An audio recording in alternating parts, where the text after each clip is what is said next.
여러분, 한 번만 솔직하게 여쭤볼게요. 노후에 얼마가 있어야 충분할까요?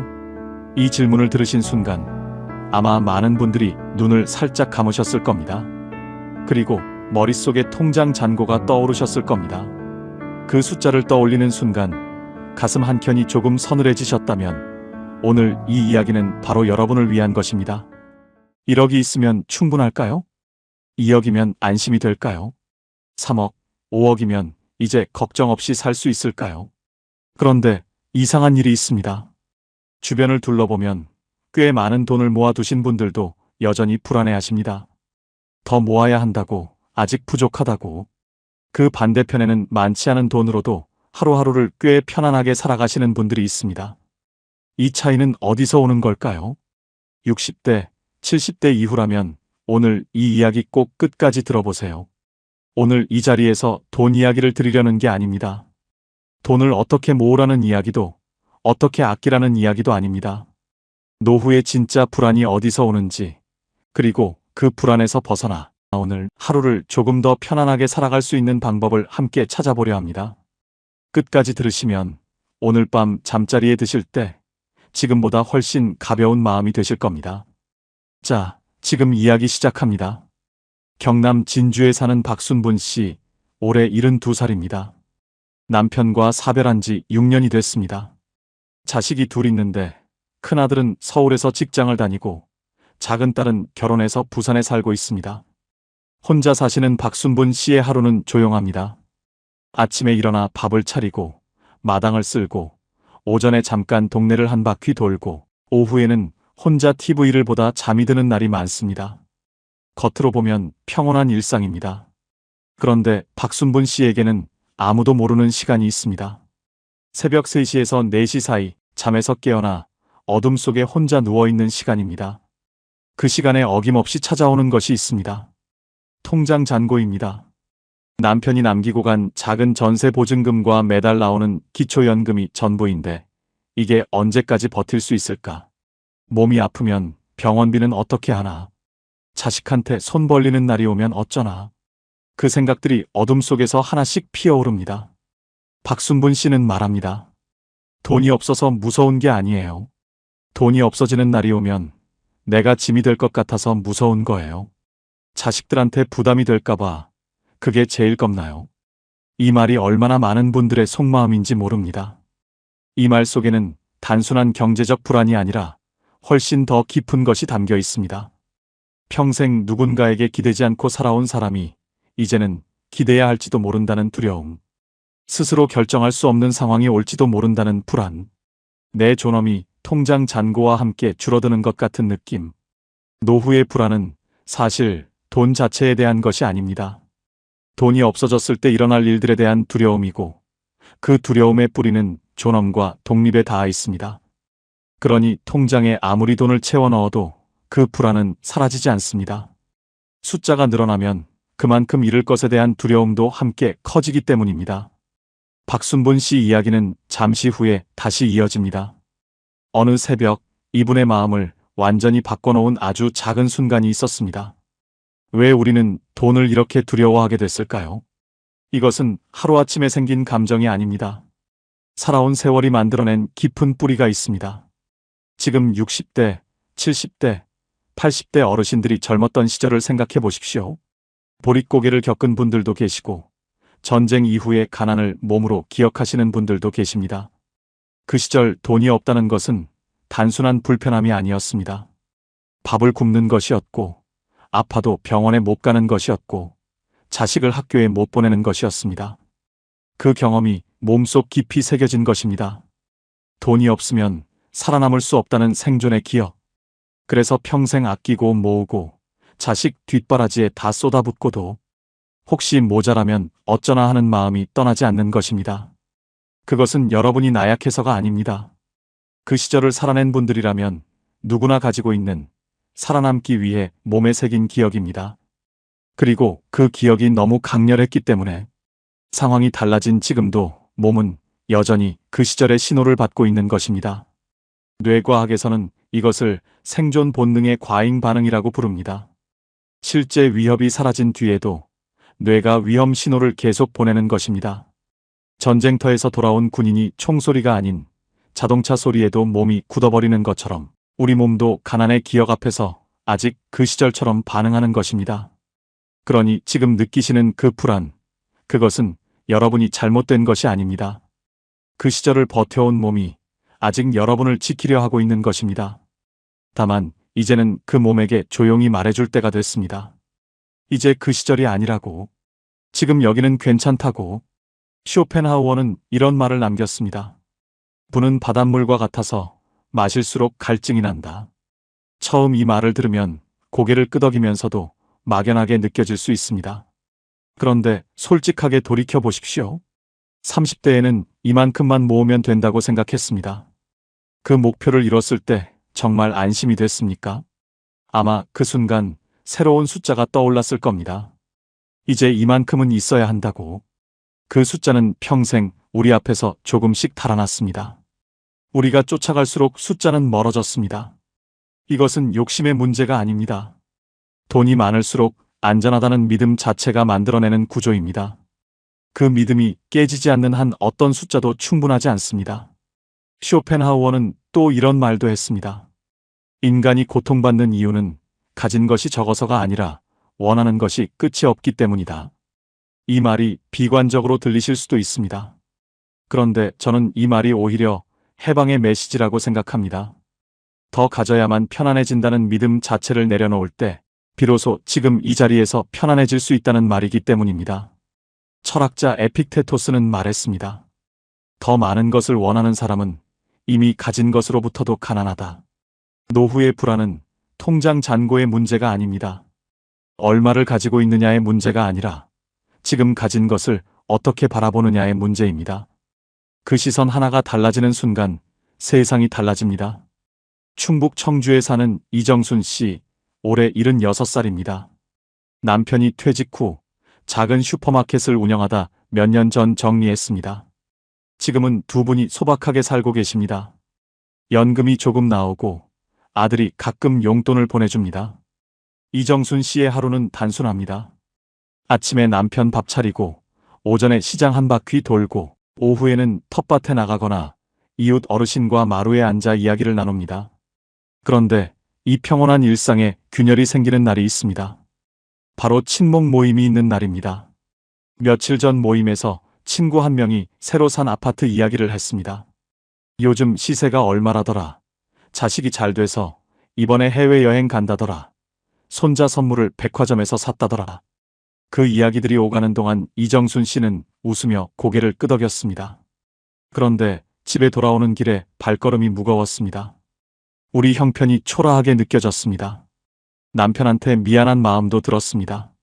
그런데 이상한 것은 그 모임에 가기 전까지는 아무렇지도 않았다는 겁니다.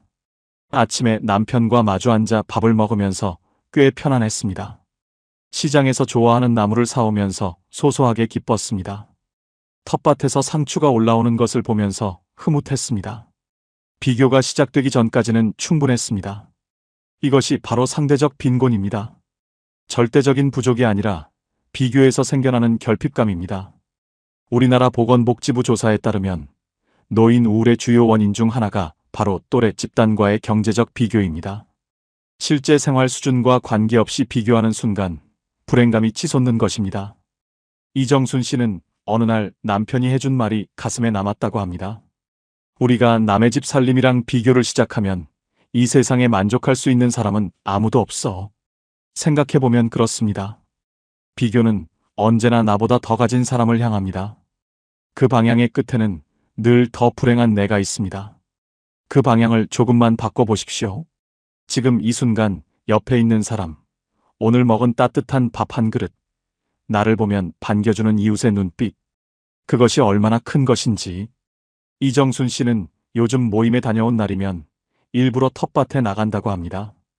흙을 만지고 상추 잎을 쓰다듬으면 아까 들었던 남의 집 이야기가 조금씩 멀어진다고요. 그 텃밭이 이정순 씨에게는 비교라는 감옥에서 나오는 문입니다.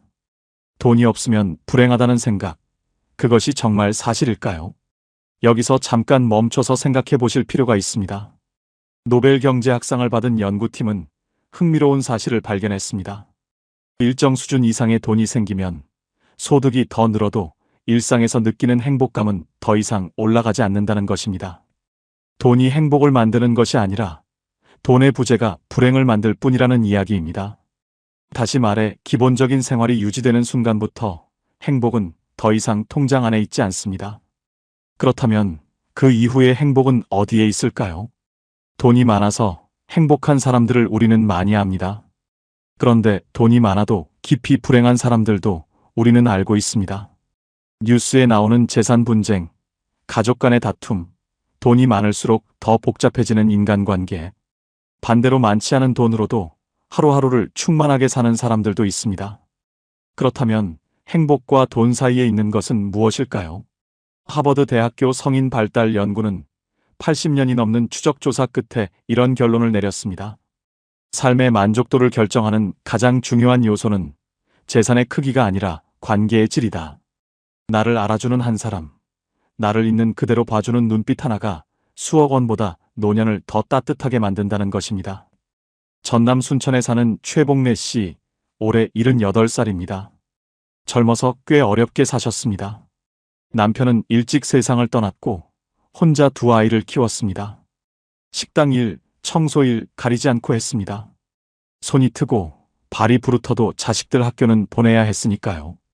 그 세월이 어땠냐고 물으면 최복래 씨는 이렇게 말합니다. 힘들었지요. 근데 그땐 그게 당연한 줄 알았어요. 다들 그렇게 사는 줄 알았으니까. 지금 최복래 씨 통장에 큰 돈은 없습니다.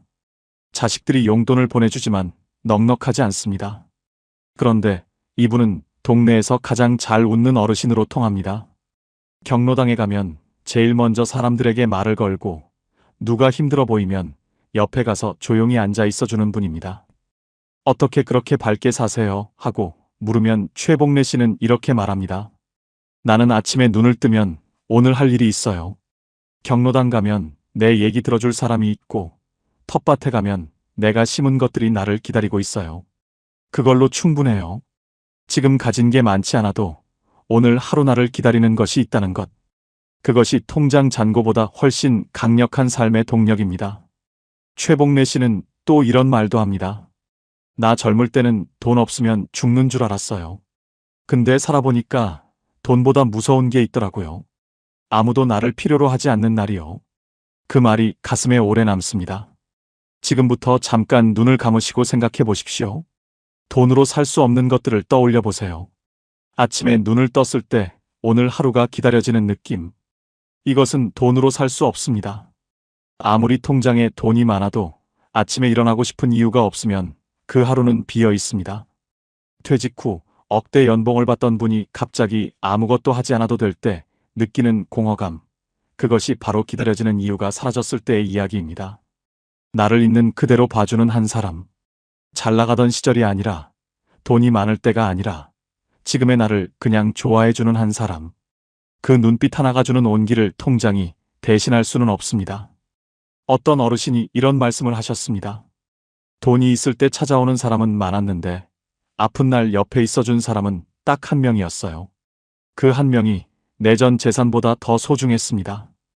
오늘 하루 건강하게 보내는 것. 아프고 나서야 비로소 이것이 얼마나 큰 것인지 알게 됩니다. 병원 침대에 누워 천장을 바라볼 때 생각나는 것은 통장 숫자가 아닙니다. 그냥 어제처럼 평범한 하루를 보내고 싶다는 마음입니다. 아침에 일어나 마당을 쓸고 좋아하는 사람과 밥을 먹고 저녁에 목욕을 하고 잠자리에 드는 그 평범한 하루. 그것이 사실 가장 귀한 것입니다. 쓸모 있다는 느낌. 누군가에게 필요한 존재라는 감각. 경로당에서 막내로 통하시는 어르신 한 분이 이런 말씀을 하셨습니다. 내가 거기 안 가면 다들 어디 갔냐고 찾아요. 그게 나한테 제일 큰 행복이에요. 돈이 주는 안도감과는 다른 종류의 충만함. 내가 여기 있어서 누군가의 하루가 달라진다는 그 느낌. 그것은 어떤 숫자로도 살 수 없습니다.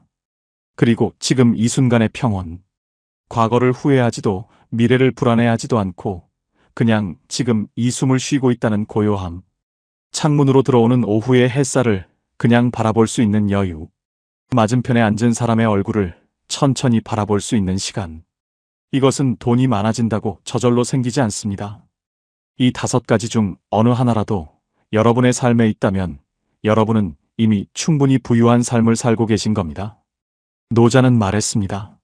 만족할 줄 아는 사람이 진정으로 부유한 사람이다. 이 말은 포기하라는 이야기가 아닙니다. 이미 가진 것의 진짜 가치를 볼 줄 아는 눈을 가지라는 이야기입니다. 그 눈이 열리는 순간 여러분은 이미 가진 것들이 얼마나 많은지 보게 됩니다. 경기 용인에 사는 김재석 씨, 올해 73입니다.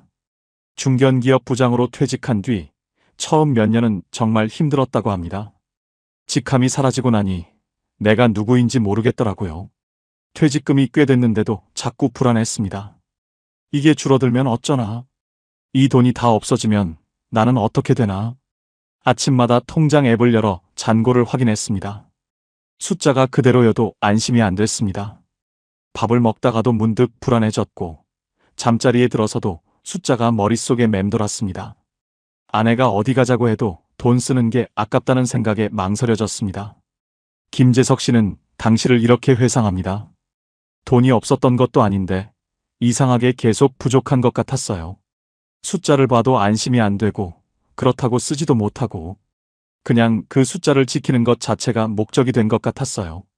그러다 어느 날 초등학교 손녀가 놀러 왔습니다. 할아버지, 오늘 나랑 같이 공원 가요.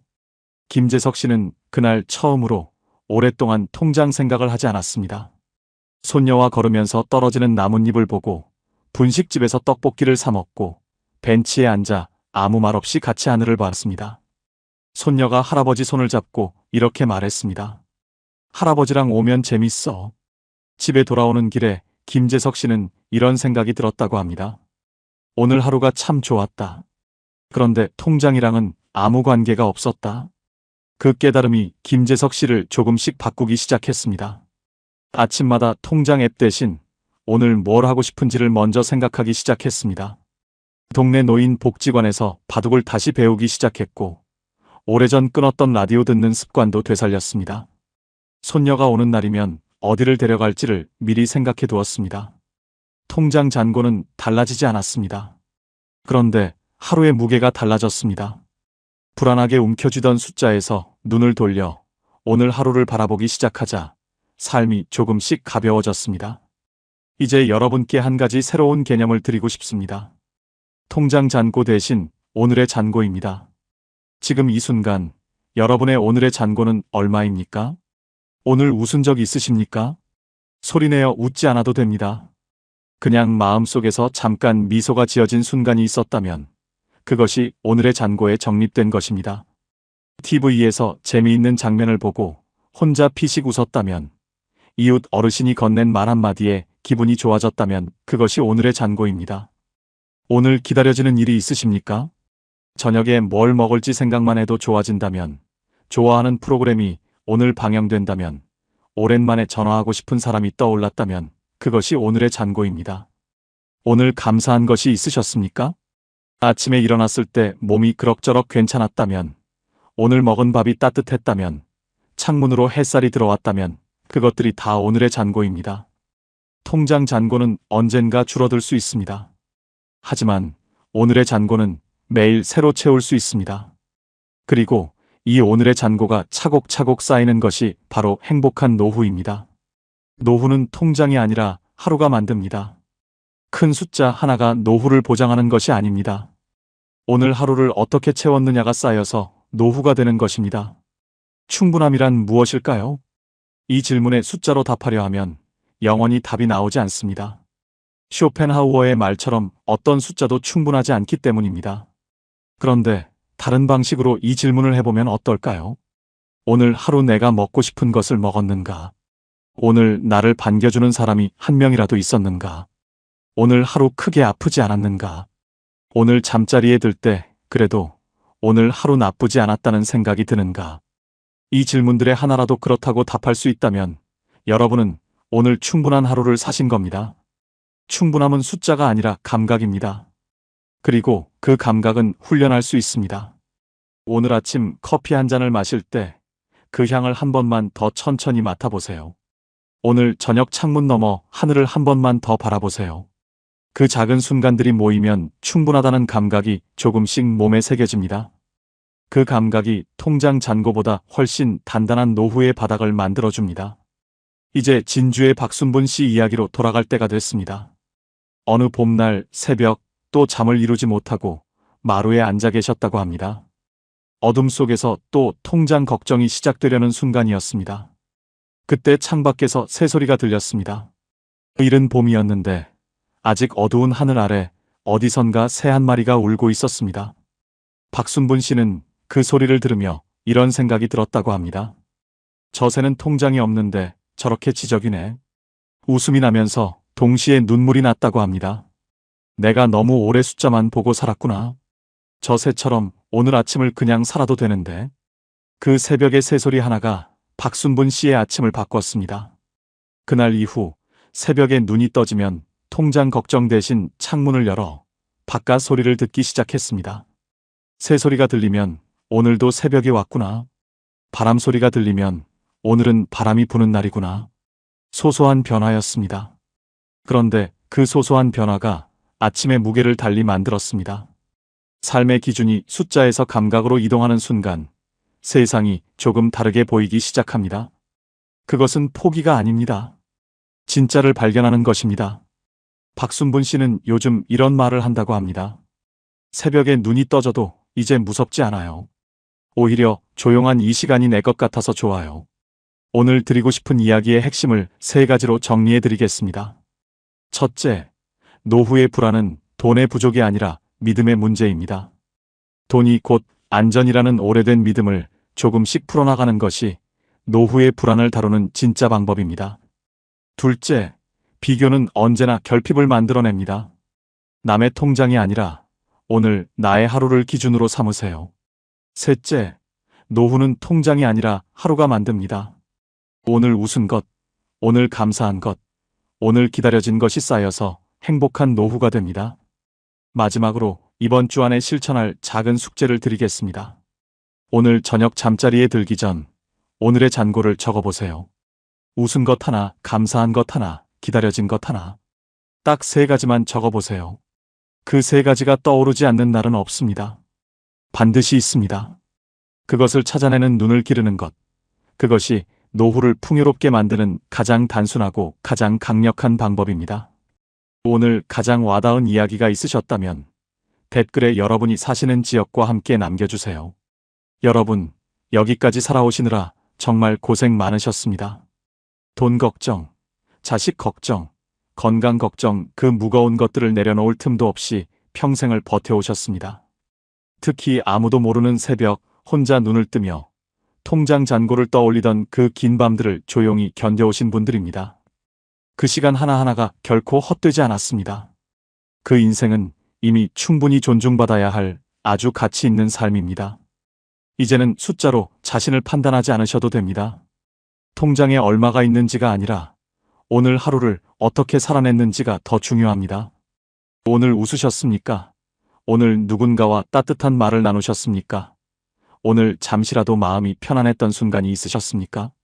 그것이 바로 여러분의 진짜 잔고입니다. 그리고 그 잔고가 쌓여 여러분의 노후를 만듭니다. 오늘만큼은 스스로에게 말해보십시오. 나는 잘 살아왔다. 나는 충분히 괜찮은 사람이다. 이제 남은 시간은 더 모으는 삶이 아니라 지금 가진 하루를 온전히 누리는 시간이어야 합니다. 조금 느려도 괜찮습니다. 통장이 조금 부족해도 괜찮습니다. 오늘의 햇살을 느끼고 오늘의 숨을 고르고 오늘의 작은 기쁨을 놓치지 않는 것, 그것이면 충분합니다. 여러분의 노후는 이미 시작되었고 그 시작은 지금 이 순간입니다. 당당하게 그리고 평온하게 살아가셔도 됩니다. 여러분의 내일은 분명 오늘보다 더 따뜻하고 더 가벼워질 것입니다. 지금까지 황금 노후였습니다.